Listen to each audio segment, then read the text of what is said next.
Hello and welcome everyone. आज हम पढ़ने वाले हैं cell the building block of life. अगर मैं आपसे पूछूं कि एक बिल्डिंग की शुरुआत कहां से होती है तो आपका एक बहुत सिंपल सा आंसर होगा कि सर बिल्डिंग की शुरुआत, अगर ये पूरी बिल्डिंग है तो इसकी शुरुआत एक छोटी सी ब्रिक से हुई होगी। और ऐसे ही अगर मैं बात करूं कि आप लोगों की शुरुआत कहां से हुई होगी तो आपकी शुरुआत हुई होगी एक टाइनी से सेल से। तो इन सेल्स के बारे में ही हम जानने वाले हैं इस चैप्टर के अंदर। सबसे पहले देखिए, आपके माइंड में भी ये बात कई बार आती होगी और कई बार आपने ये क्वेश्चन अपने पेरेंट्स से भी पूछा होगा। अब क्वेश्चन क्या है कि आखिरकार लाइफ की शुरुआत हुई कहां से थी।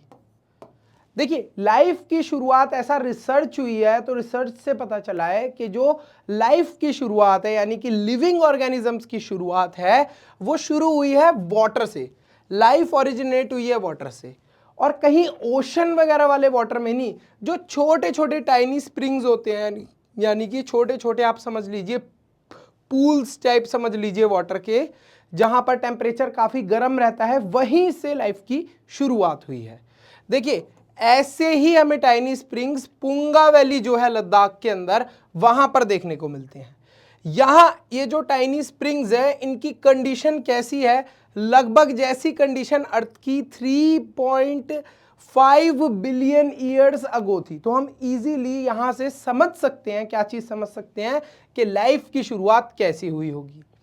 देखिए, ये भी बताया गया है, सहानी इंस्टीट्यूट ऑफ पेलियोसाइंस लखनऊ ने इस चीज के ऊपर रिसर्च करी और उन्हें पता चला कि ये जो हॉट स्प्रिंग्स हैं यानी कि ये जो गर्म पानी की जगहें हैं, छोटे छोटे पूल्स हैं गर्म पानी के, जहां से लाइफ की शुरुआत हुई है। तो ये तो थोड़ी बोरिंग सी बातें हो गई, हिस्ट्री वाली बातें हो गई, बट अब समझते हैं मेन मुद्दे की बात को।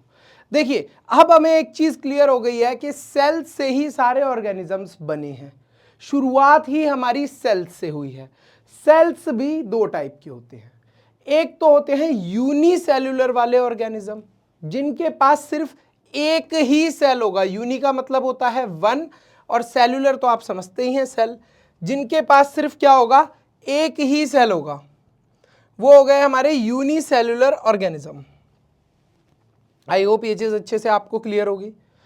इसके बाद हमारे कौन से ऑर्गेनिजम्स आ गए, मल्टी सेल्यूलर ऑर्गेनिज्म, जिनके पास बहुत सारे सेल्स होंगे, वो हो गए हमारे मल्टी सेल्यूलर ऑर्गेनिजम्स, जैसे प्लांट्स, फिश, बर्ड्स, ह्यूमंस। हम सब क्या है, we all are multi cellular organisms. अब मल्टी सेल्यूलर ऑर्गेनिजम्स हम लोग क्यों हैं, क्या वजह है इसके पीछे? इसके पीछे एक मेन रीजन ये है कि हमारा साइज काफी बड़ा है, हमारी एनर्जी रिक्वायरमेंट बहुत ज्यादा है बैक्टीरियाज वगैरह से और यीस्ट से। दैट इज वाई हमें बहुत सारे सेल्स की जरूरत पड़ती है जो अलग अलग फंक्शंस परफॉर्म करते हैं। अब देखिए, जो सेल है ना, जब बहुत सारे सेल्स एक साथ कनेक्ट होते हैं तो वो क्या बनाते हैं, सेल्स मिलके बनाते हैं टिश्यूज को। और जब यही टिश्यूज बहुत सारे एक साथ कनेक्ट हो जाते हैं तो क्या बनाते हैं, ऑर्गन को। और जिसके पास यही बहुत सारे ऑर्गन्स होते हैं उन्हें ही हम लोग बोल देते हैं ऑर्गेनिज्म। सिंपल सी बात है। अब आते हैं नेक्स्ट बात के ऊपर। नेक्स्ट हमें बात बताई गई है कि आखिरकार अगर आपको सेल देखना हो तो आप कैसे देख सकते हो, और फर्स्ट पर्सन कौन थे जिन्होंने सेल को डिस्कवर करा। तो देखिए, ह्यूमन आईज की जो एबिलिटी है to see things, that is only 0.1 mm छोटी चीजों को हम देख सकते हैं, ठीक है। लेकिन हम लोग माइक्रोस्कोप का इस्तेमाल करके चीजों को मैग्नीफाई कर सकते हैं, यानी कि छोटी छोटी चीजों को भी बड़ा करके देख सकते हैं। तो ऐसा ही कुछ किया था रॉबर्ट हुक ने 1665 के अंदर। सोचो कितने साल पहले इन्होंने ये करा था। And he observed cell. इन्होंने खुद का ही एक माइक्रोस्कोप बनाया था जिसको हम लोग प्रिमेटिव माइक्रोस्कोप भी बोलते हैं, पुराने जमाने का माइक्रोस्कोप। और उस माइक्रोस्कोप से ये 200 से 300x मैग्निफिकेशन कर सकते थे। इन्होंने कॉर्क की एक स्लाइस ली थी, छोटा सा पीस लिया था कॉर्क का, और उसको ऑब्जर्व करा था अपने माइक्रोस्कोप के अंदर, और उन्हें क्या देखने को मिला, ऐसे कंपार्टमेंट्स देखने को मिले थे जिनका इन्होंने क्या नाम रख दिया, इन्होंने इनका नाम रख दिया सेल। आई होप आपको बहुत अच्छे से क्लियर होगा कि सेल क्या होता है। देखिए अब सेल्स को ऑब्जर्व करने के लिए किस चीज का इस्तेमाल कर रहे हैं हम लोग, माइक्रोस्कोप का। तो आपके जो स्कूल के अंदर माइक्रोस्कोप है वो लाइट वाला माइक्रोस्कोप है, लाइट की मदद से जो चलता है, ठीक है। और इसके अंदर क्या होंगे, ऑब्जेक्टिव लेंसेज होंगे कुछ, जिनकी मदद से ये वर्क कर पाता है। माइक्रोस्कोप के आगे लेंस लगे होते हैं, तो जो कि सिर्फ 10x to 40x तक आपको जूम करके चीजें दिखा सकते हैं।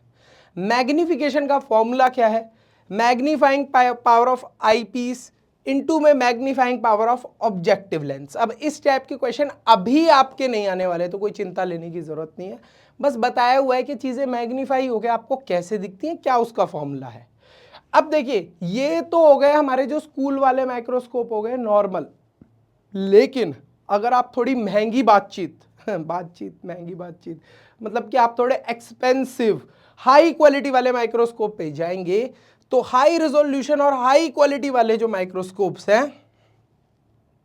अब वो डेवलप हो गए हैं और वो चीजों को बहुत ज्यादा मैग्नीफाई करके दिखा सकते हैं। सिंपल सी बात ये है कि अब जो इलेक्ट्रॉन वाले माइक्रोस्कोप आ गए हैं वो बहुत ही पावरफुल हैं, जिनकी हेल्प से हम लोग इजीली सेल और सेल के अंदर के जो भी पार्ट्स हैं उन्हें देख सकते हैं, उनका साइज भी पता लगा सकते हैं। अब चलते हैं हम लोग अपनी मेन बात पर। अगर हम लोग एक सेल के स्ट्रक्चर की बात करें तो सेल की जो सबसे आउटर कवरिंग होती है उसको हम लोग क्या बोलते हैं, प्लाज्मा मेम्ब्रेन बोलते हैं। छोटी क्लासों के अंदर आप लोग सेल वॉल बोला करते थे इसको, बट अब ये क्या हो गई है, प्लाज्मा मेम्ब्रेन। प्लाज्मा मेम्ब्रेन का काम क्या है, अच्छा आप ये सोचो कि आपका पूरा घर है, आपके घर के अंदर कोई बाउंड्री ही ना हो तो क्या होगा, कोई भी आपके घर के अंदर आ जाएगा, कोई भी आपके घर से बाहर चले जाएगा, है ना। प्रॉपर बाउंड्री होना जरूरी है ना। तो इसी तरीके से सेल के बाहर भी एक बाउंड्री होना जरूरी है, जिससे कि कोई भी चीज सेल के अंदर यूं ही एंटर ना कर जाए, कोई भी चीज कोई भी पार्ट सेल का यूं ही बाहर ना निकल जाए। तो ये जो बाउंड्री होती है सेल की, इसे ही हम लोग क्या बोलते हैं, प्लाज्मा मेम्ब्रेन बोलते हैं, ठीक है। इजी सी बात है। अब आप एक चीज बताइए कि जब हम लोग क्या करते हैं, अपना घर बनाते हैं, या एक स्कूल का एग्जांपल लेते हैं, तो जो हमारा स्कूल हो गया, स्कूल के बाहर आप ऑब्जर्व करोगे कि क्या बनी हुई है, बाउंड्री बनी हुई है, साथ में क्या बना रखा होता है, एक गेट। अब गेट का काम क्या होता है, स्कूल का जो गेट होता है उसका काम ये होता है कि जो भी स्कूल के बच्चे हैं वो अंदर आ पाए, जो टीचर्स हैं वो स्कूल के अंदर एंटर कर पाए, जो भी जरूरत का सामान है जैसे स्टाफ हो गया स्कूल का, बस हो गई स्कूल की, ये सब अंदर एंटर कर पाए स्कूल के। और जो गेट है, गेट के ऊपर खड़े होते हैं गार्ड भैया, वो क्या बोल देते हैं कि भाई जो भी आउटसाइडर है स्कूल का उसको यूं ही स्कूल के अंदर एंटर नहीं करने देते, मना कर देते हैं। तो इसी तरीके से जो हमारा सेल है उसको भी जरूरत के सामान की जरूरत पड़ती है, जो उसके अंदर एंटर कर सके, उसके बाहर जा सके। तो वो चीज कैसे हो पाती है, with the help of selectively permeable membrane, जिसको हम लोग SPM बोलते हैं। सर जी ये SPM क्या है, भाई SPM ऐसे ही इमेजिन करो, जो हमारे सेल की आउटर बाउंड्री है प्लाज्मा मेम्ब्रेन, उसके बाहर क्या है, ये एक गेट टाइप है। इससे चीजें क्या कर सकती हैं, सेल के अंदर एंटर कर सकती हैं और सेल के बाहर जा सकती हैं। अब सेलेक्टिवली परमिएबल मेम्ब्रेन, नाम से ही पता चल रहा है सेलेक्टिवली, सेलेक्टिवली मतलब कि सेलेक्टेड चीजों को ही अंदर आने देगी, सेलेक्टेड चीजों को ही बाहर जाने देगी सेल के। तो आई होप अभी आपको अच्छे से क्लियर होगा सेलेक्टिवली परमिएबल मेम्ब्रेन के बारे में। अब सेलेक्टिव ऐसी क्या चीजें हैं जो सेल के अंदर आएंगी और ऐसी क्या चीजें हैं जो सेल के बाहर जाएंगी, सोचो सोचो जल्दी सोचो। अरे भैया यार ये आपने सेलेक्टेड चीजें अंदर आएंगी, सेलेक्टेड चीजें बाहर जाएंगी, इन सब की बात कर कर तो रिश्तेदारों की याद दिला दी। एक बार वो घर के अंदर घुस जाएं फिर तो जाने का नाम ही नहीं लेते, परेशान करके रख देते हैं। पूछते रहेंगे और बेटा कैसी चल रही है पढ़ाई, और बेटा कितने नंबर आए, चिंटू को देखो वो तो तुमसे भी अच्छा पढ़ रहा है। भैया यार ये दुख तो बेटा कॉमन है और ये चलता रहेगा। अब बात को समझो, सेल को जरूरत पड़ती है वाटर की, तो अब वाटर सेल के अंदर कब एंटर करेगा, जब बाहर, ये सपोज करिए वाटर के मॉलिक्यूल है, जब बाहर वाटर के मॉलिक्यूल ज्यादा होंगे और सेल के अंदर वाटर के मॉलिक्यूल कम होंगे। तब क्या होगा, बाहर से वाटर कहां मूव करेगा, सेल के अंदर। सही है। अब एक दूसरी सिचुएशन भी हो सकती है। दूसरी सिचुएशन क्या होगी, सपोज करिए सेल के अंदर ज्यादा वाटर के मॉलिक्यूल है और बाहर सेल के सराउंडिंग में वाटर के मॉलिक्यूल कम है। तो सेल क्या करेगा, ज्यादा पानी को बाहर निकाल देगा। ठीक है। इसके बाद एक और सिचुएशन भी आ सकती है। सपोज करिए सेल के अंदर 4 वाटर के मॉलिक्यूल है, बाहर भी 4 ही वाटर के मॉलिक्यूल हैं। तो क्या कोई मूवमेंट होगी, क्या कुछ अंदर जाएगा या कुछ बाहर जाएगा, बिल्कुल नहीं। अब देखिए, जब भी सेल के बाहर ज्यादा पानी होगा, सेल के अंदर कम पानी होगा, तो उसको हम लोग बोल देते हैं हाइपोटोनिक। कौन सा solution, hypotonic solution. Surrounding has more concentration. More concentration का मतलब कि सराउंडिंग के पास ज्यादा पानी है। Medium surrounding cell has higher water concentration than cell. Easily define कर दिया है। जब बाहर भी सेम कंसंट्रेशन होगी, अंदर भी सेम कंसंट्रेशन होगी, तो क्या बोल देंगे, सेम कंसंट्रेशन।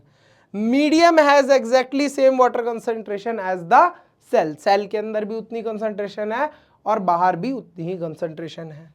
फिर आ गया हाइपरटोनिक। हाइपरटोनिक, ध्यान देना नाम पे, हाइपरटोनिक दैट मींस सेल के अंदर क्या है, ज्यादा कंसंट्रेशन ऑफ वाटर है। कंसंट्रेशन मतलब कि ज्यादा पानी है और बाहर क्या है, बाहर कम है। अरे ये भारी भारी शब्द अब तुम लोगों को यूज करने पड़ेंगे भाई, क्लास 9th में आ गए और अब तो तुम्हारी एक खतरनाक वाली एनसीईआरटी लग गई है। तो इसलिए सिंसियर होके, सीरियस होके चैप्टर समझ लो भाई और अच्छे से इन सारे वर्ड्स को लर्न भी कर लो। Cell has more concentration than surrounding. Cell के पास ज्यादा पानी है, सराउंडिंग के पास कम पानी है। Medium has lower concentration of water than the cell, यानी कि जो आसपास है यहां पर मीडियम जो है हमारा, इसको क्या बोल देंगे, मीडियम। यहां पर क्या है, वाटर क्या है, MEDIUM, मीडियम के पास वाटर है कम। आई होप अच्छे से समझ में आया होगा। अब यही मूवमेंट ऑफ वाटर को क्या बोलते हैं हम लोग, कौन सा प्रोसेस, ओस्मोसिस। कौन सा प्रोसेस, ओस्मोसिस। ये होना क्यों जरूरी है भाई, जैसे तुम लोगों को प्यास लगती है, तुम लोगों का खाना खाने का मन करता है, अब जब तुम पानी पियोगे तो ये वाटर तुम्हारे सेल्स तक भी तो जाना जरूरी है, तभी तो सेल सारे फंक्शन परफॉर्म कर पाएगा। तो इस तरीके से सेल के अंदर वाटर की मूवमेंट होती है। इसके बाद डिफ्यूजन आता है। डिफ्यूजन भी लगभग ओस्मोसिस की तरह ही सेम है। दोनों में डिफरेंस क्या है अभी थोड़ी देर में पता चलेगा। सपोज करिए ये हमारा सेल है, इसके अंदर 1 2 3 4 5 ऑक्सीजन के एटम्स हैं। बाहर क्या है, 1 2 3 ऑक्सीजन के एटम है। तो क्या होगा, हमेशा ज्यादा से चीज कहां जाएगी, कम में। भाई आपके पास 2 गिलास पानी है, 2 गिलास पानी है, 1 गिलास है जो आधा भरा हुआ है, 1 गिलास पानी का पूरा भरा हुआ है। तो आप क्या करोगे, जिसमें ज्यादा पानी होगा उसी में से तो कम में डाल सकते हो, या कम वाले में से ज्यादा में डाल दोगे, नहीं डाल सकते ना। तो जहां पर कंसंट्रेशन ज्यादा होगी वहीं से तो मूवमेंट कहां पर होगी, लो में। हमेशा कैसे मूवमेंट होती है, हाई से लो में। तो हाई कंसंट्रेशन से मूवमेंट कहां होगी, लो में। अब सपोज करिए बाहर ऑक्सीजन ज्यादा है और अंदर सेल के ऑक्सीजन कम है, तो मूवमेंट कैसे होगी, बाहर से अंदर की तरफ। अगर बाहर भी उतनी ही ऑक्सीजन है, सेल के अंदर भी उतनी ही ऑक्सीजन है, तब मूवमेंट होगी क्या, तब मूवमेंट नहीं होगी। अब क्या होता है, डिफ्यूजन क्या होता है, the net movement of particles from an area of higher concentration to lower concentration occurs naturally due to concentration gradient even without a membrane. अब ये हमेशा ही होगा, चाहे सेल ले लो चाहे कोई भी और चीज ले लो, हमेशा चीज हाई से कहां मूव करेगी, लो में। तो डिफ्यूजन का प्रोसेस होता है। अब आप बोलोगे कि दोनों तो सिचुएशन सेम ही थी, डिफ्यूजन भी और ओस्मोसिस, इन दोनों में फिर फर्क क्या है। देखो जब भी हम लोग ओस्मोसिस की बात करते हैं तो ओस्मोसिस क्या है, इट इज स्पेशली, देखिए क्या है, osmosis is specifically the movement of water. किसकी बात कर रहा होगा ओस्मोसिस, हमेशा वाटर की मूवमेंट की बात कर रहा होगा। वेयर एज जो हमारा डिफ्यूजन है, डिफ्यूजन बात कर रहा होगा कोई भी चीज, चाहे वो गैस हो चाहे वो सॉलिड हो, उसकी movement from high to low concentration. Osmosis में भी यही हो रहा है, आप देखोगे तो क्या मूवमेंट हो रही थी वाटर की, फ्रॉम हाई टू लो। और जो हमारा डिफ्यूजन है उसमें भी यही हो रहा है। बस डिफ्यूजन किसके लिए? डिफ्यूजन कोई भी चीज, कोई गैस ले सकते हो, कोई सॉलिड ले सकते हो, कोई लिक्विड ले सकते हो। ओस्मोसिस, सिर्फ जब हम ओस्मोसिस की बात कर रहे हैं तो सिर्फ इसके अंदर क्या चीज स्पेसिफिकली इंक्लूडेड है? वाटर इंक्लूडेड है। अब बात करते हैं हम लोग एक्सपेरिमेंट करके और प्रूफ देकर आपको दिखाते हैं कि किस तरीके से हमारा ये जो पूरा कंसंट्रेशन का गेम है, high concentration to low concentration चीजें मूव करती हैं। तो शुरू करते हैं हमारे एक्सपेरिमेंट को। ओस्मोसिस किस तरीके से वर्क करता है? तो हमारे पास है 2 आलू के पीसेस। सबसे पहले हम इस पीस का वेट करने वाले हैं, तो दिस इज अप्रोक्सीमेटली 24 ग्राम्स। ठीक है। दूसरे पीस का वेट करने वाले हैं, इसका वेट लगभग कितना है? इसका भी वेट लगभग 24 ग्राम्स। अब ये जो दोनों पीसीज हैं, हम इनको 2 अलग अलग वाटर के सॉल्यूशन में डालने वाले हैं। सबसे पहले है हमारे पास नॉर्मल वाटर, और ये जो दूसरा पानी है ये है हमारे पास सॉल्ट वाटर। तो इसके अंदर मैं सॉल्ट डाल देता हूं। लगभग 20 मिनट के बाद हम देखेंगे कि किस वेट कम होता है और किसका वेट ज्यादा होता है। लगभग 20 मिनट हो गए हैं, आप देखते हैं कि किस आलू के पीस का वेट बढ़ा है या कम हुआ है।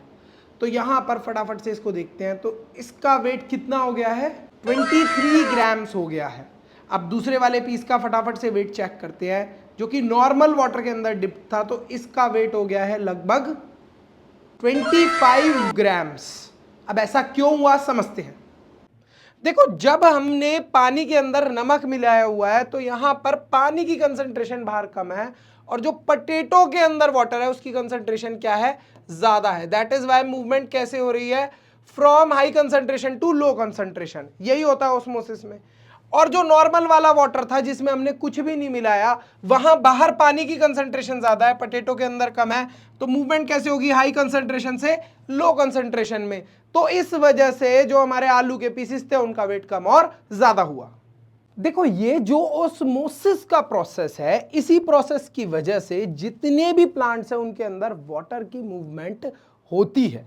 अब प्लांट्स के अंदर क्या होगा? देखिए, जब बाहर ज्यादा पानी है तो वाटर क्या होगा? प्लांट के अंदर एंटर होगा, और सेल क्या होंगे प्लांट के? They will swell. स्वेल क्या हो जाएंगे? उनके अंदर भाई पानी आया है, आपने पानी पी लिया तो आपका पेट नहीं फूलेगा क्या? ऐसे ही प्लांट का भी पेट फूल जाएगा, सेल्स फूल जाएंगे।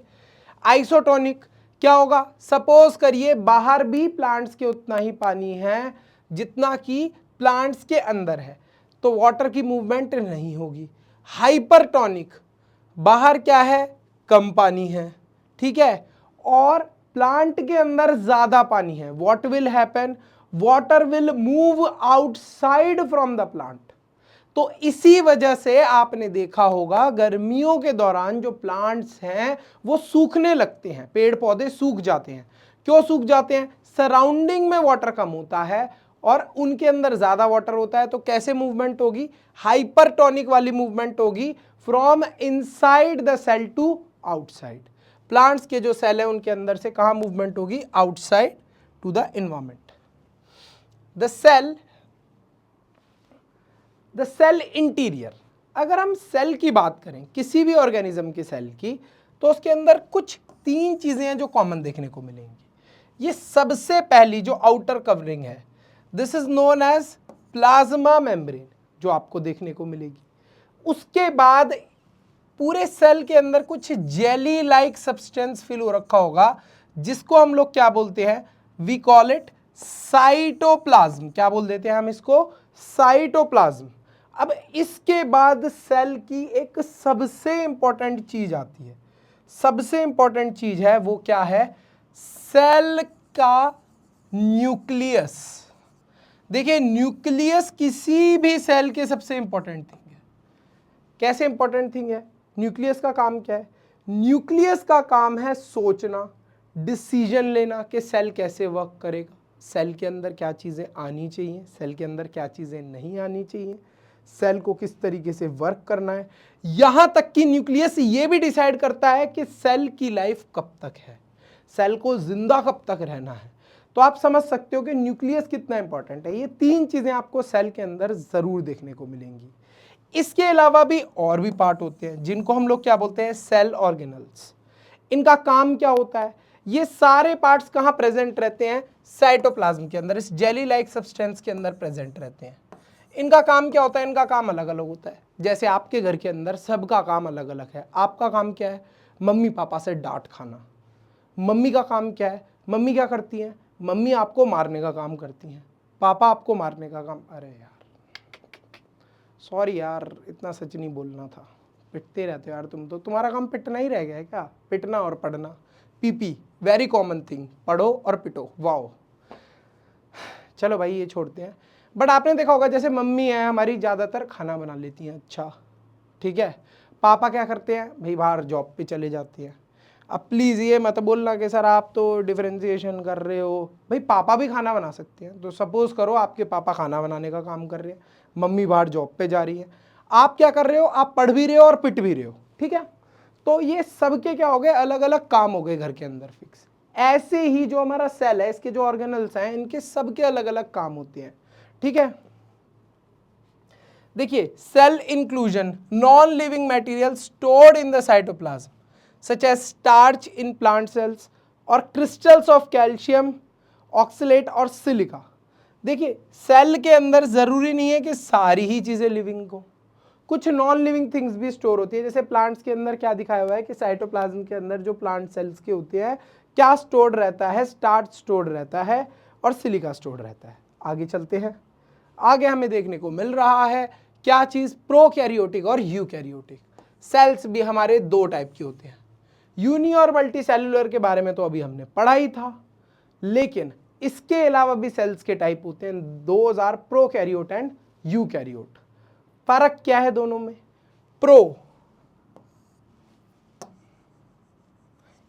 प्रोकैरियोट के सिर्फ पी पे ध्यान देना, पी से एक और वर्ड भी स्टार्ट होता है, पुराना। पुराना, पुराने से एक और वर्ड भी होता है अगर याद हो तो, पूर्वज।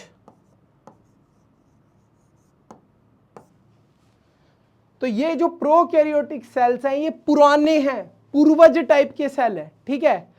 इनके अंदर हमें क्या देखने को मिलता है, वेल डिफाइंड न्यूक्लियस मेम्ब्रेन नहीं होती, मेम्ब्रेन बाउंड ऑर्गेनल्स नहीं होते, जेनेटिक जो मटेरियल है वो यूं ही इधर उधर घूम रहा होता है सेल के अंदर। तो ये प्रोकैरियोट वाले सेल होते किसके पास है, बैक्टीरियाज के पास जो हो गए, उनके पास प्रोकैरियोटिक सेल होते हैं। अब यूकैरियोटिक सेल की बात करते हैं। यूकैरियोटिक सेल्स का साइज प्रोकैरियोटिक सेल से काफी बड़ा होता है, कॉम्प्लेक्स सेल्स होते हैं ये, यानी कि ये वाले जो सेल्स होते हैं ना ये ज्यादा इंपॉर्टेंट काम भी कर सकते हैं। वेल डिफाइंड मेम्ब्रेन होती है न्यूक्लियस के पास। अब ये वेल डिफाइंड मेम्ब्रेन का मतलब क्या है, देखो जो प्रोकैरियोट वाले हो गए ना, इनके बाहर तो कवरिंग होगी, लेकिन न्यूक्लियस के बाहर कोई कवरिंग नहीं होगी, तो न्यूक्लियस का जो भी मटेरियल है वो पूरा ऐसे फैला हुआ रहेगा। यूकैरियोट्स के अंदर क्या होगा, न्यूक्लियस के बाहर भी कवरिंग होगी, सेल के बाहर भी कवरिंग होगी, जो इनके अंदर अलग अलग पार्ट्स होंगे, अलग अलग जो फंक्शन परफॉर्म कर रहे होंगे, उनके पास भी कवरिंग होगी। तो इसी चीज को हम लोग क्या बोल देते हैं, मेम्ब्रेन। तो यहां पर क्या बताया है, complex cells containing a well defined membrane bound nucleus and specialised membrane bound organelles. Organelles का मतलब यही हो गया कि मेम्ब्रेन बाउंड पार्ट्स इसमें आपको देखने को मिलेंगे। आगे चलते हैं, आगे हमें डिफरेंशिएशन दे रखा है किसका, प्रोकैरियोट और यूकैरियोट का। सबसे पहले जो हमारे प्रोकैरियोट हो गए, प्रिमिटिव न्यूक्लियस है, इनका पुराना न्यूक्लियस है। यूकैरियोट्स का पुराना न्यूक्लियस नहीं है, नए जमाने का न्यूक्लियस है। इनका साइज काफी छोटा है, इनका साइज काफी बड़ा है। यूजुअली ये यूनिसेल्युलर होते हैं, ये यूजुअली क्या रहते हैं, यूनिसेल्युलर भी और मल्टीसेल्युलर भी। मेम्ब्रेन बाउंड ऑर्गेनल्स नहीं होंगे, यानी कि जो भी सेल है उसके अंदर के जो भी पार्ट है उनके पास कवरिंग क्या होगी, नहीं होगी। इनके जो भी सेल है, सेल के बाहर तो कवरिंग होगी, सेल के अंदर के भी जो डिफरेंट डिफरेंट पार्ट्स होंगे, न्यूक्लियस होगा, माइटोकॉन्ड्रिया होगा, लाइसोसोम्स होंगे, सबके पास भी आउटर कवरिंग प्रेजेंट रहेगी। मेम्ब्रेन बाउंड न्यूक्लियस एब्सेंट है, देखो भाई मेम्ब्रेन नहीं है इसके न्यूक्लियस के पास, इसके न्यूक्लियस के पास मेम्ब्रेन रहेगी। अब यहाँ क्या बताया हुआ है, देखो जो वायरसेस होते हैं वो भी क्या करते हैं, वायरसेस के पास भी एक स्पेशल पावर है कि उनके अंदर सारा जेनेटिक मटेरियल रहेगा, इतना कॉम्प्लेक्स स्ट्रक्चर नहीं रहेगा जैसे हमारे यूकैरियोट्स का है। वो भी अपना जेनेटिक मटेरियल क्या करते हैं, पास ऑन करते जाते हैं और क्या करते जाएंगे भाई, तबाही मचाते जाएंगे। इसके बाद क्या बताया, साइटोस्केलेटन जो हो गए हमारे, यानी कि यूकैरियोटिक सेल्स हो गए, इनके पास अच्छी खासे मेम्ब्रेन बाउंड ऑर्गेनल्स होते हैं, जिसकी वजह से अगर माइक्रोस्कोप में ऑब्जर्व करोगे आप तो देखने को मिलेगा कि काफ़ी अच्छी इनको शेप वगैरह मिल पाती है, इनका साइज भी काफ़ी अच्छा मेंटेन हो पाता है। देखो चैप्टर तो हम मज़ेदार तरीके से पढ़ रहे हैं, सारे इंपॉर्टेंट टॉपिक्स कवर कर रहे हैं, आपको डिटेल में एक एक चीज़ समझाने की कोशिश कर रहा हूँ मैं। पर एक चीज़ ध्यान रखना, अब की बार जो 9th की हम बुक पढ़ रहे हैं साइंस की, इसमें से क्वेश्चन कहीं से भी आ सकते हैं, क्योंकि सीबीएसई कंप्लीटली अपना पैटर्न बदल चुका है। तो किस टाइप के क्वेश्चंस टॉपिक्स के बीच वाले आपके एग्जाम में आएंगे, कितने डिफिकल्ट आएंगे, वो आपको कैसे पता चलेगा। आपको सिंपल सी चीज क्या करनी है, देखो अभी आपकी अगर न्यू एनसीईआरटी लगी है तो आपको ये जो हम चैप्टर कर रहे हैं न्यू एनसीईआरटी का ही है, तो ब्रह्मास्त्र बैच जो है हमारा उसको ज्वाइन करना है, मेंबरशिप पे जाना है आपको, सिंपली सब्सक्राइब के साथ में ये ज्वाइन का बटन है, इस पर क्लिक करना है। ज्वाइन के बटन पे क्लिक करते हैं आपको मेंबरशिप परचेज करनी है, और ये ब्रह्मास्त्र बैच वाली आपको मेंबरशिप ले लेनी है, जिसके अंदर आपको क्या मिलेंगे, सैंपल पेपर मिलने वाले हैं लेटेस्ट सीबीएसई पैटर्न पे, जिसमें आपकी math, science, SST, English, Hindi ये सब कवर होंगे। साथ में आपको नोट्स भी मिलेंगे, सैंपल पेपर भी मिलेंगे, और सैंपल पेपर के अंदर सारे इंपॉर्टेंट क्वेश्चन, वो इंपॉर्टेंट क्वेश्चन जो अब आ रहे हैं, हाई लेवल के क्वेश्चंस आ रहे हैं, वो आपके सब कवर होंगे। तो चलिए आगे चैप्टर को कंटिन्यू करते हैं। आगे हमें चैप्टर के अंदर क्या बताया हुआ है, why do eukaryote cells need organelles. देखिए जो यूकैरियोटिक सेल्स हो गए, यूकैरियोटिक सेल्स ज्यादातर किसके पास थे, मल्टी सेल्यूलर ऑर्गेनिजम्स के पास, या फिर वो ऑर्गेनिज्म जिनका साइज काफी बड़ा है। वो प्रोकैरियोटिक सेल्स किसके पास थे, जो हमारे बैक्टीरिया हो गए इनके पास थे। तो मल्टी सेल्यूलर ऑर्गेनिजम्स जो है उनके पास ये ऑर्गेनल्स क्यों हैं, देखिए हर एक ऑर्गेनल क्या है, अपना अलग अलग फंक्शन परफॉर्म कर पाता है, ठीक है, एक ही सेल के अंदर। जैसे कि आपके घर के अंदर, अच्छा आप एक चीज मुझे सोच के बताओ कि एक ही टीचर आपको सारे सब्जेक्ट पढ़ाए, केमिस्ट्री भी पढ़ा रहा है, फिजिक्स भी पढ़ा रहा है, बायो भी पढ़ा रहा है, इंग्लिश भी, हिंदी भी, मैथ्स भी, सब पढ़ाया जा रहा है आपको, तो क्या होगा, रिपीटेडली सुबह से लेके शाम तक पढ़ा रहा है, तो क्या होगा, ऑब्वियस सी बात है वो उतना एफिशिएंटली आपके साथ मेहनत नहीं कर पाएगा, उतना अच्छे से आप पे ध्यान नहीं दे पाएगा। वेयर एज हर एक सब्जेक्ट का जब आपका अलग अलग टीचर होगा तो वो आपके ऊपर बहुत ही अच्छे से ध्यान दे पाएगा, आपके साथ अच्छे से मेहनत कर पाएगा। इसीलिए स्कूल में आपने देखा होगा कि फिजिक्स के, केमिस्ट्री के, बायो के, इंग्लिश के, हिंदी के, मैथ्स के, एसएसटी के, फिजिकल एजुकेशन के अलग अलग टीचर्स होते हैं।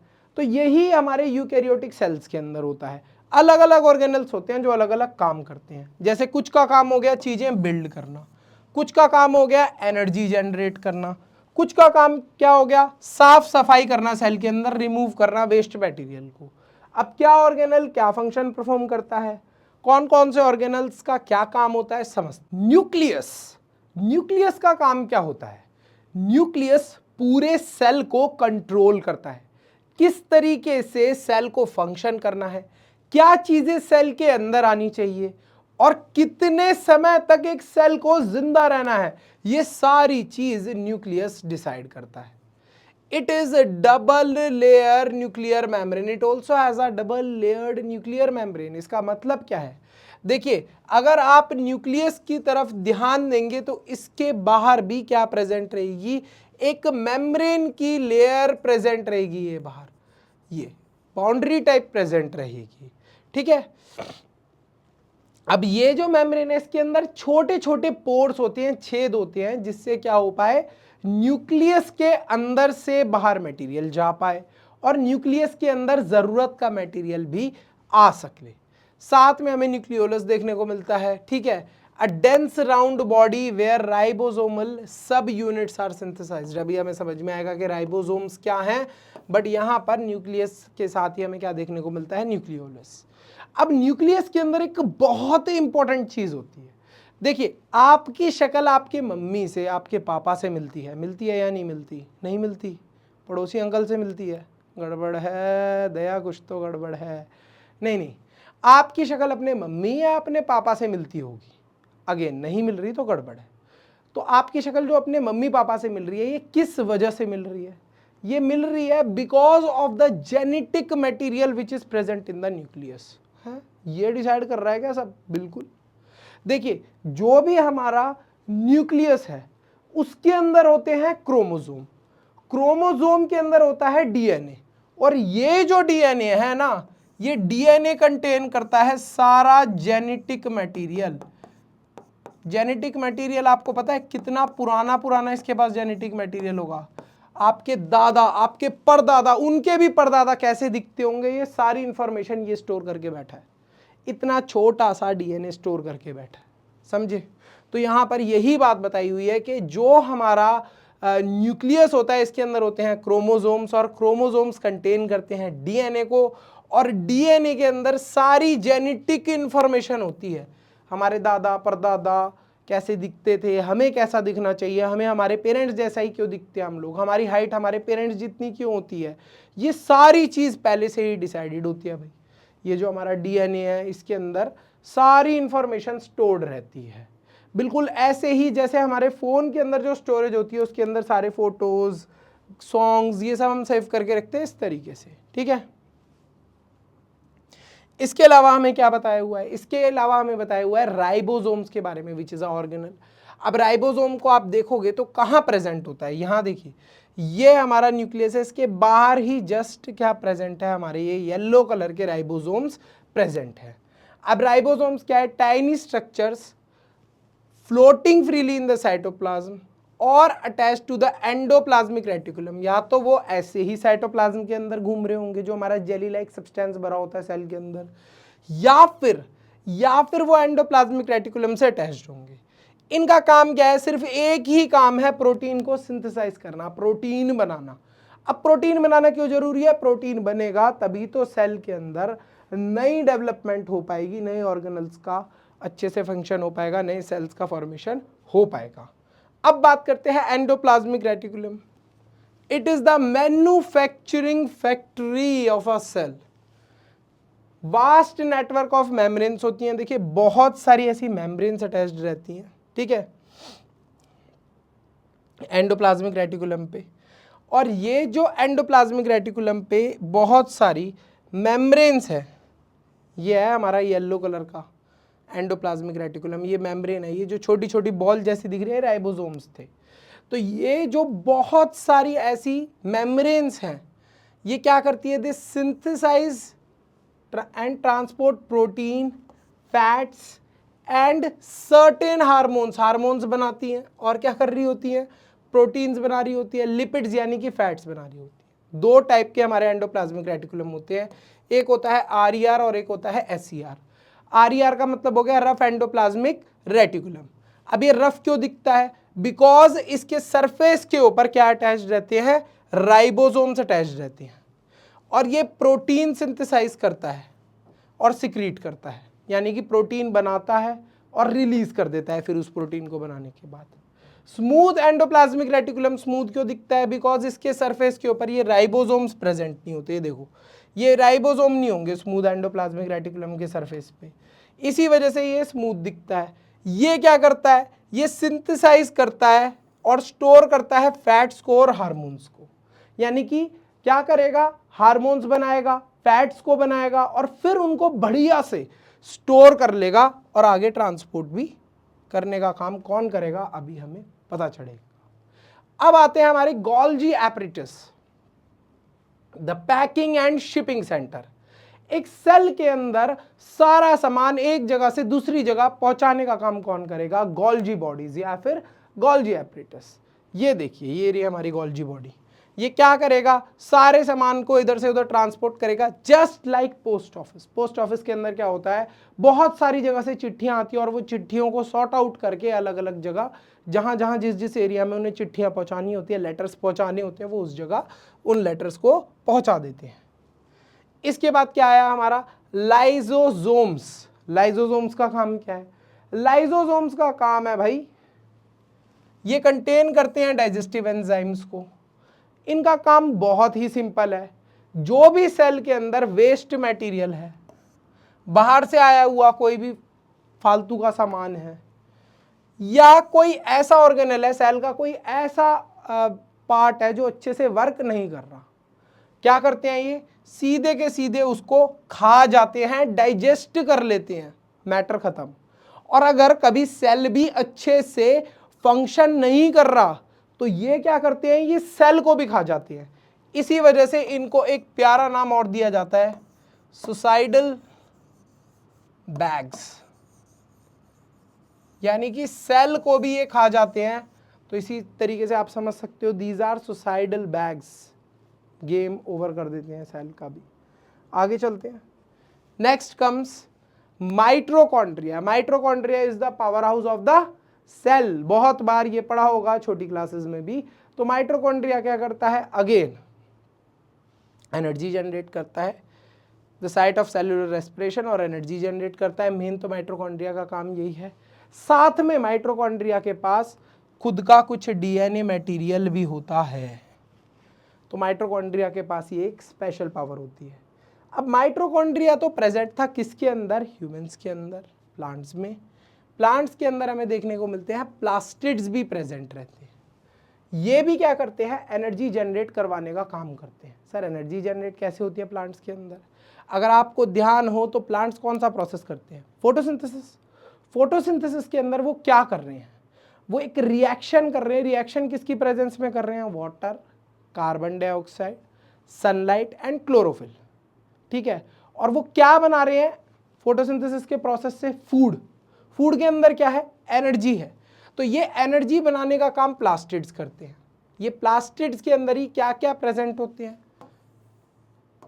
क्लोरोप्लास्ट। क्लोरोप्लास्ट क्या होते हैं, these are green colour plastids containing chlorophyll that capture light energy to synthesise sugar via the process of photosynthesis. यानी कि यही जो क्लोरोफिल है, इसी से हमारा फोटोसिंथेसिस का प्रोसेस होता है।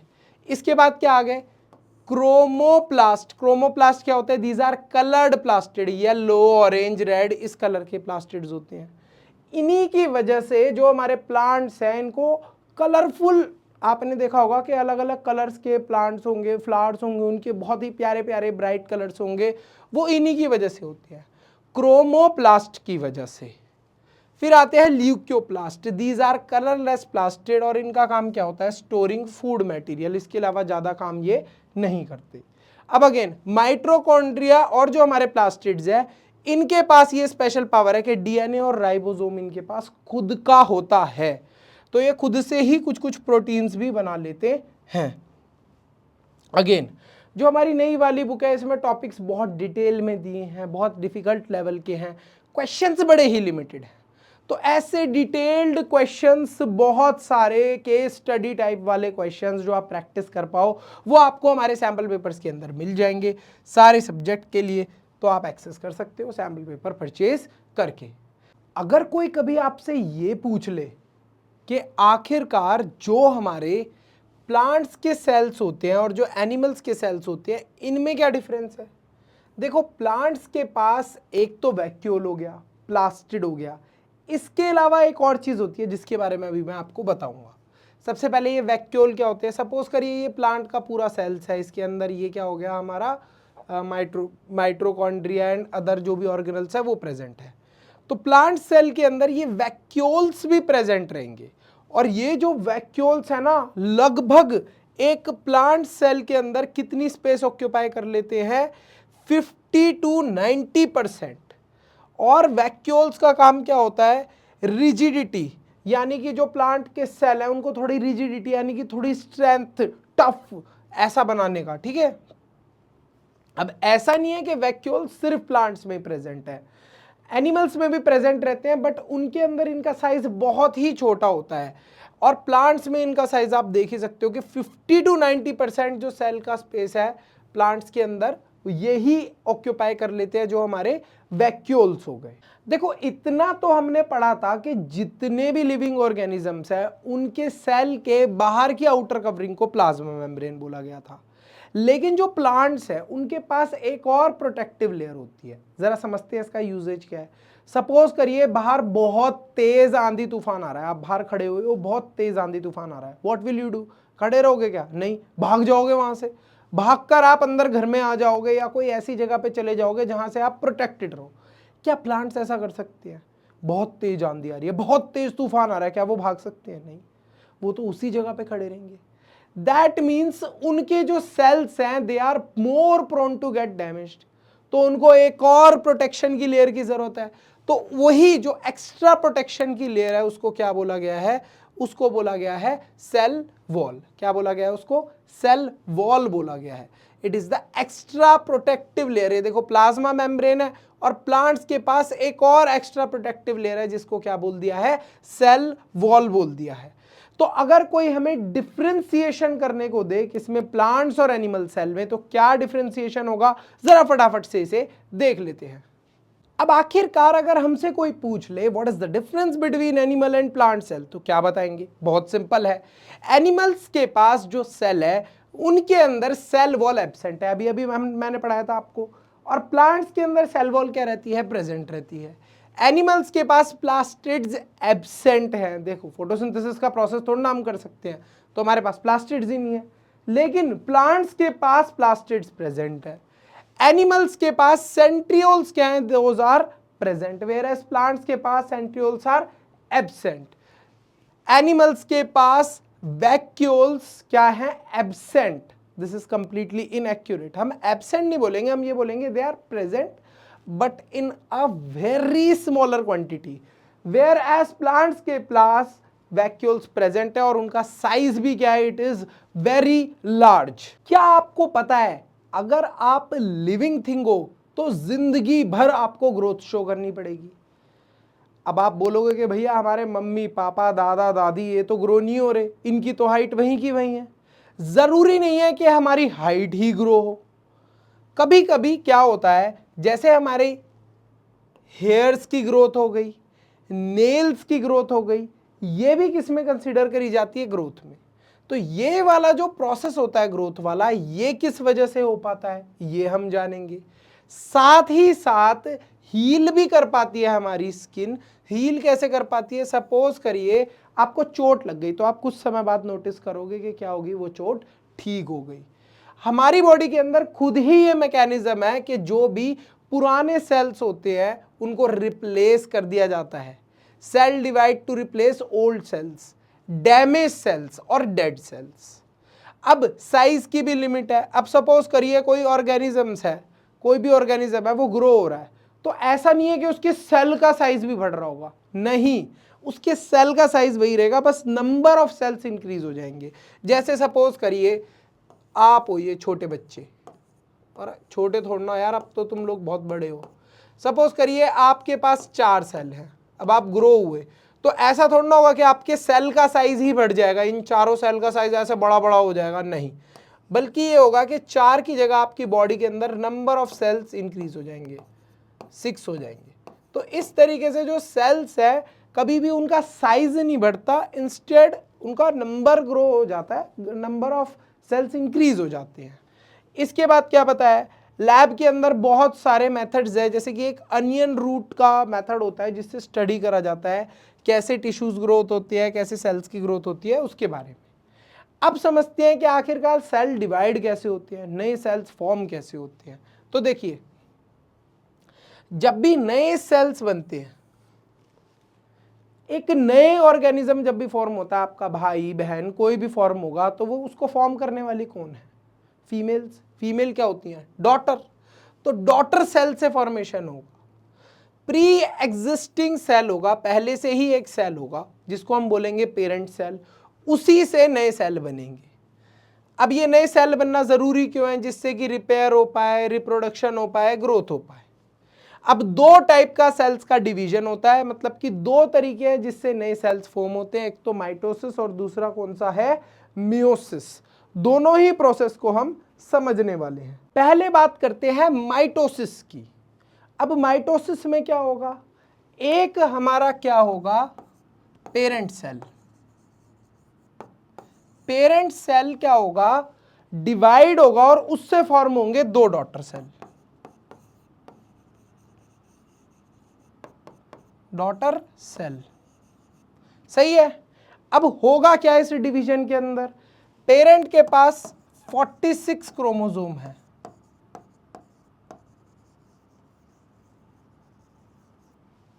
तो जो ये डॉटर सेल होंगे उनके पास भी, दोनों के पास भी 46 और 46 क्रोमोसोम्स होंगे। इसी प्रोसेस को हम लोग क्या बोल देते हैं, माइटोसिस बोल देते हैं। एक सिंगल पेरेंट सेल से डिवाइड होके दो डॉटर सेल बनेंगे जिनके पास इक्वल अमाउंट ऑफ क्या रहेंगे, क्रोमोसोम्स रहेंगे। आगे चलते हैं। नेक्स्ट प्रोसेस होता है मियोसिस का। मियोसिस वाले प्रोसेस के अंदर क्या हो रहा होता है, देखो ये वाला आप प्रोसेस, बीच वाला प्रोसेस भूल जाओ, बस आपको किस पे ध्यान देना है, आपको ध्यान देना है ये जो हमारा पेरेंट सेल है, इस एक सेल से कितने बन रहे हैं, चार बन रहे हैं। एक सेल से कितने बन रहे हैं, चार बन रहे हैं। तो जो हमारा ये वाला पेरेंट सेल है, इसके पास अगर 46 क्रोमोसोम है, तो जो इससे ये जो चार सेल बनेंगे इनके अंदर क्या हो जाएंगे, नंबर ऑफ क्रोमोसोम्स कम हो जाएंगे। 23 क्रोमोसोम इसके पास होंगे, 23 इसके पास होंगे, 23 इसके पास होंगे और 23 ही इसके पास होंगे। दैट मीन्स यहां पर क्या हो रहा है, डिवीजन हो जा रहा है। पिछले वाले प्रोसेस में क्या था, पिछले वाले प्रोसेस में आप देखोगे, किसके प्रोसेस में, माइटोसिस के प्रोसेस में, कि पेरेंट सेल से जो डिवाइड होकर डॉटर सेल बन रहे थे उनमें इक्वल अमाउंट ऑफ क्रोमोसोम्स थे। लेकिन वहीं पर जो हमारा मियोसिस है उसमें कुछ अलग हो रहा है। उसमें क्या हो रहा है कि एक पेरेंट सेल था, उससे चार डॉटर सेल बने और जो चार डॉटर सेल बने उनके अंदर इक्वल अमाउंट ऑफ क्रोमोसोम नहीं थे पेरेंट सेल जितने। अब ये मियोसिस वाला प्रोसेस होता किसमें है, ये जनरली रिप्रोडक्टिव ऑर्गन्स के अंदर जो गैमेट्स प्रोड्यूस होते हैं। गैमेट्स कौन से हो गए, जो हमारे सेक्स वाले सेल्स हो गए, जैसे कि स्पर्म, ओवम, इनमें होता है। तो in animals and humans only in testis of males to produce sperm and ovaries of females to produce eggs. Plants के अंदर क्या हो रहा होगा, anthers to form pollen grain and ovaries to produce egg cells. तो वहीं पर जो रिप्रोडक्टिव सेल्स हो गए, वहीं पर कौन सा प्रोसेस हो रहा होता है, मियोसिस का। The parent cell undergoes two consecutive division, meiosis 1 and meiosis 2। तो ये क्या हो गया हमारा, ये वाला जो था ये कौन सा था, मियोसिस 1, और ये क्या हो गया बेटा, ये हो गया मियोसिस 2। मियोसिस 1 एंड मियोसिस 2 दो फेजेस के अंदर होता है हमारा मियोसिस, ठीक है। आउटकम अगेन इसका क्या है, अगेन इसका आउटकम यही है कि एक पेरेंट सेल से कितने हमारे हो गए, चार हमारे डॉटर सेल हमें मिल गए। सिंपल सी बात है, इसमें कोई बहुत बड़ी रामायण नहीं है। अब रीजन भी हर एक चीज का होता है।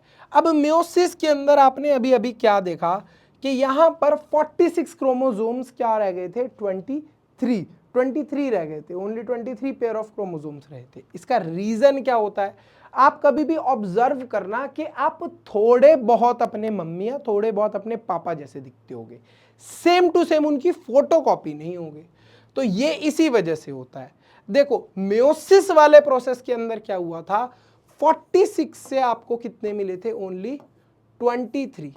तो 23 फादर की साइड, 23 मदर की साइड। इसी वजह से क्या देखने को मिलता है, जो ऑफ स्प्रिंग है उसके पास सेम टू सेम आइडेंटिकल अपने पेरेंट्स की कॉपी नहीं होता, थोड़ी बहुत उसके अंदर क्या आई है, वेरिएशन आई है। During fertilisation when the male gametes half chromosome and female gametes half chromosomes combine, the original double standard chromosome number diploid of the organism is perfectly restored to zygote। यानी कि आप समझ लीजिए कि जो फादर हैं और जो मदर हैं, 23 फादर के, 23 कंट्रीब्यूशन है मदर का, और उससे हमारा क्या फॉर्म होगा, बच्चा फॉर्म होगा। बच्चे के पास टोटल कितने हो जाएंगे, आप वापस से काउंटिंग देखोगे तो 46, आधी क्वालिटी मदर की आधी क्वालिटी फादर की होंगी उसके पास। आई होप ये चीज अब आपको अच्छे से समझ में आएगी कि मेयोसिस वाला प्रोसेस क्यों होता है।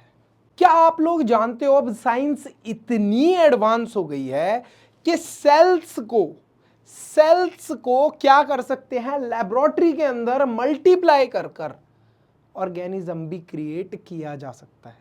इसके लिए हमें कंट्रोल्ड एनवायरनमेंट चाहिए, जैसे कि टेम्परेचर प्रॉपर चाहिए, मॉइस्चर, न्यूट्रिएंट, पीएच लेवल सही हो, ज़्यादा एसिडिक ना हो, ज़्यादा बेसिक चीज़ ना हो, न्यूट्रिशन हम प्रॉपर दें। और हम ऐसा कर क्यों रहे हैं, इसको इसलिए कर रहे हैं so that we can study organisms के बारे में, स्टडी कर पाएँ, सीख पाएँ कि कैसे ग्रोथ होती है।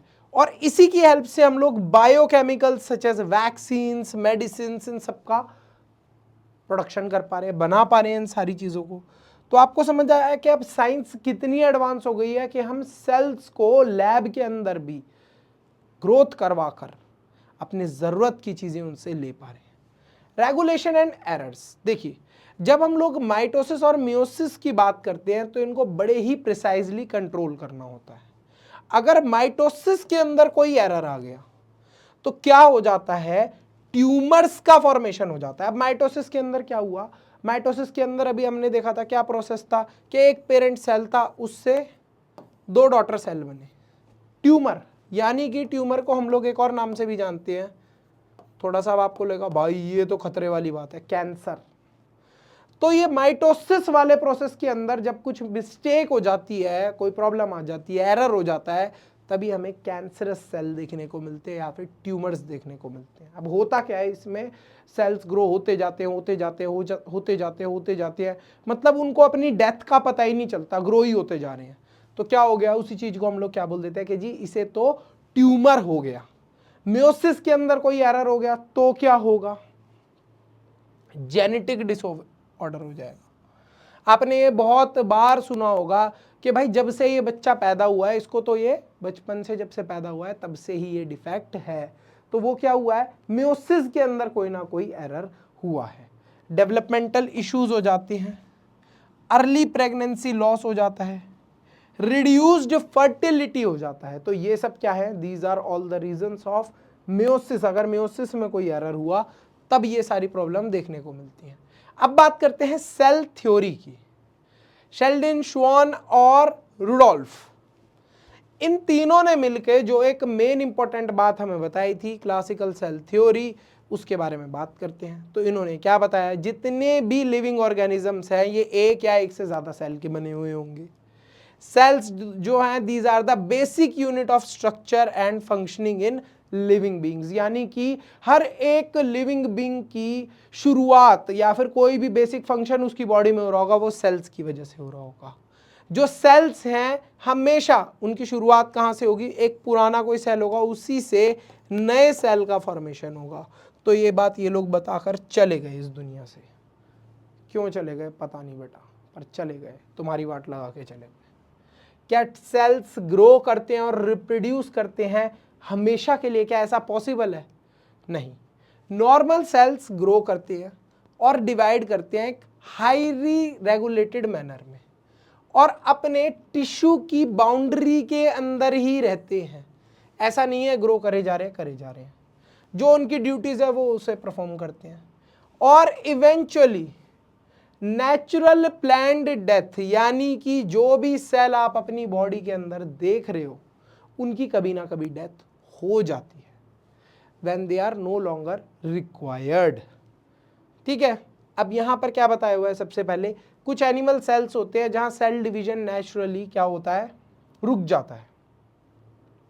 जैसे ही सेल्स क्या है, नेबरिंग सेल्स के कांटेक्ट में आते हैं, जैसे ही वो साथ वाले सेल के कांटेक्ट में आए तो वो समझ जाते हैं कि भैया अब ग्रो होने की और जगह नहीं है, अब रुक जाओ, अब ग्रोथ शो मत करो। इसके बाद कैंसर सेल्स क्या करते हैं, कांटेक्ट इनिबिशन को लूज कर देते हैं।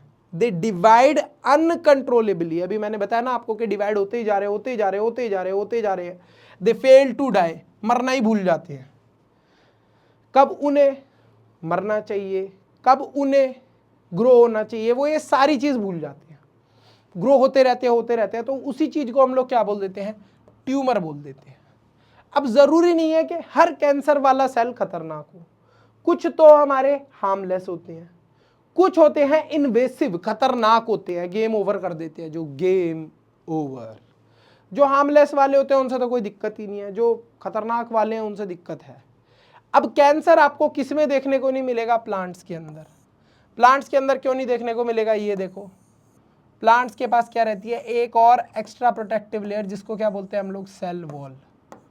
इसकी वजह से प्लांट्स के अंदर ये वाला सबसे बढ़िया रीजन है जिसकी वजह से उनके अंदर कैंसर आपको देखने को नहीं मिलेगा। Next, PCD, programmed cell death. हर एक सेल का एक लिमिटेड पीरियड होता है जब तक वो जिंदा रहेगा, फिर उसके बाद अपने आप उसकी डेथ हो जाएगी। It is important for quality control. देखिए, अच्छे से सेल फंक्शन करे तभी हमारी बॉडी भी अच्छे से वर्क कर पाएगी। अगर सेल अच्छे से फंक्शन नहीं करेंगे तो हमारी बॉडी अच्छे से वर्क नहीं करेगी। कोई भी चीज़ अच्छे से फंक्शन करना कब कर देगी, अच्छे से वर्क करना कब बंद कर देगी, जैसे ही उसकी एज ज़्यादा हो जाएगी। तो इसी वजह से बहुत ज़रूरी है कि कुछ समय बाद, जो सेल्स के एक लाइफ स्पैन है, उसके बाद उसकी डेथ हो जाए हर एक सेल की, और उससे नए सेल डेवलप हो जो कि और अच्छे से वर्क करेंगे, सो दैट हमारा इम्यून फंक्शन भी अच्छे से वर्क कर पाएगा। For example, PCD, program cell जो डेथ है, आपको पता है ये बहुत ज़रूरी है। During human embryonic development to successfully separate individual fingers. अगर देखो प्रोग्राम सेल डेथ नहीं होती तो हमारे जो ये फिंगर्स हैं ये कैसे होते हैं, एक वेब की तरह होते, बीच बीच के सेल्स क्या हुए हैं, खत्म हुए हैं, तभी हमारी प्रॉपर फिंगर्स दिखती हैं हमें। तो PCD का आपको एक बहुत इंपॉर्टेंट रीज़न बता दिया मैंने। इसके बाद क्या बताया, ऑस्ट्रेलियन बोटेनिस्ट ने क्या बात बताई थी, उन्होंने ये बात बताने की कोशिश करी कि अगर हम लोग क्या करेंगे, अगर हम लोग किसी भी प्लांट का एक छोटा सा पार्ट, जिसको हम क्या बोलेंगे, टिश्यू, इसको ले लें, इस टिश्यू को एक ऐसी जगह लैब में रखें जहां इसको प्रॉपर टेम्परेचर मिले, पहली चीज, न्यूट्रिएंट मिले, तीसरी चीज वाटर यानी कि मॉइस्चर मिले, तो सिंपली इस टिश्यू से पूरा का पूरा एक प्लांट भी बनाया जा सकता है। क्या ये बात सर सही है? बिल्कुल सही है बेटा, बिल्कुल सही है। क्या आपने केले खाए हैं? केले खाओ अकेले तो केले अगर आपने खाए होंगे तो क्या कभी आपने केले का बीज देखा है? अगर आपने नहीं देखा तो प्लीज़ आज जाकर अपने मम्मी पापा से पूछना, वो ज़ोर ज़ोर से हंसने वाले हैं। बोलेंगे अरे बेटा केले का तो बीज होता ही नहीं। तो केले का बीज नहीं होता तो केला ग्रो कैसे होता है? With the help of this tissue culture. Tissues ले लिए जाते हैं एक बनाना के, और उनको एक ऐसे इन्वायरमेंट में रखा जाता है जहाँ कंट्रोल टेम्परेचर, न्यूट्रिएंट्स और वाटर होगा, और उन्हीं टिश्यूज़ से पूरा का पूरा एक बनाना का प्लांट बना दिया जाता है। तो आपको समझ में आया कि ये कितना ज़रूरी है। बच्चों, आई होप आपको ये चैप्टर अच्छे से समझ में आया होगा, मैं आपकी कुछ हेल्प कर पाया हूँ, क्योंकि अब जो न्यू NCERT में वाकई में कॉम्प्लेक्स टॉपिक्स हैं, बट आप लोग भी क्या हो, शेर हो, शेर पुत्र है, शेर पुत्र। तो तुम लोग तो फटाफट से समझ ही लोगे यार, तुम AI वाली जनरेशन हो, तुम्हारे लिए क्या ही है यार, कर लोगे तुम लोग भी। लेकिन इंपॉर्टेंट बात यह है कि हमने चैप्टर तो बहुत डिटेल में अच्छे से बढ़िया से सारे टॉपिक्स कवर कर लिए, लेकिन आपको क्वेश्चंस भी प्रैक्टिस करना ज़रूरी है, क्योंकि अभी न्यू NCERT है तो आपको पता नहीं है कि किस टाइप के पैटर्न के क्वेश्चंस आएंगे। वो हमारे सैम्पल पेपर में भर भर के दिए हुए हैं, उनकी अच्छे से प्रैक्टिस कर लेना, और मुझे पता है 90-95 अबव आप बड़े ही आराम से स्कोर कर लोगे। See you in the next video, bye bye, till then stay happy, stay healthy, और MKG अकेडमी को देखते रहो। मिलते हैं आपसे, बाय बाय।